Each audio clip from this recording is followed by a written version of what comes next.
Prajwal ರೇವಣ್ಣಗೆ HDK ಮತ್ತೆ deadline ಕೊಟ್ಟಿದ್ದಾರೆ. ಮತ್ತೊಮ್ಮೆ ಹೇಳ್ತೀನಿ, ಪ್ರಜ್ವಲ್ ಎಸ್ಐಟಿ ಮುಂದೆ ಬಂದು ತನಿಖೆಗೆ ಸಹಕಾರ ಕೊಡಿ. ಗೌಡರು ಹಾಗೂ ಕಾರ್ಯಕರ್ತರ ಮೇಲೆ ವಿಶ್ವಾಸ ಇದ್ರೆ ಕೂಡಲೇ ಪ್ರಜ್ವಲ್ ವಾಪಸ್ ಬರಲಿ, ತನಿಖೆ ಎದುರಿಸಲಿ ಅಂತ ಜೆಪಿ ನಗರದಲ್ಲಿ ಮಾಜಿ ಸಿಎಂ ಕುಮಾರಸ್ವಾಮಿ ಹೇಳಿಕೆ ಕೊಟ್ಟಿದ್ದಾರೆ.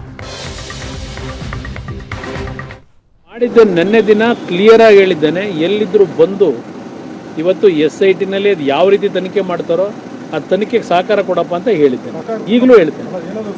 ಗೊತ್ತು, ನನಗೆ ಇನ್ನೂ ಕಾಂಟ್ಯಾಕ್ಟ್ನಲ್ಲಿ ಇಲ್ಲ. ನಾನು ಅದಕ್ಕೆ ಸಾರ್ವಜನಿಕವಾಗಿ ನಿನ್ನೆ ಮಾಧ್ಯಮದ ಮುಖಾಂತರ ಮನವಿ ಮಾಡಿದ್ದೇನೆ.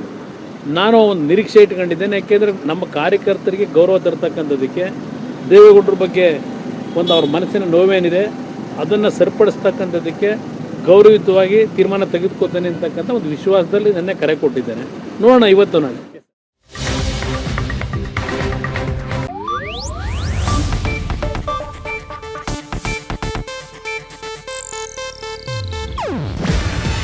ಇದು ಏಷ್ಯಾನೆಟ್ ನ್ಯೂಸ್ ನೆಟ್ವರ್ಕ್ ಪ್ರಸ್ತುತಿ. ನೀವು ನೋಡ್ತಿದ್ದೀರಾ ಏಷ್ಯಾನೆಟ್ ಸುವರ್ಣ ನ್ಯೂಸ್.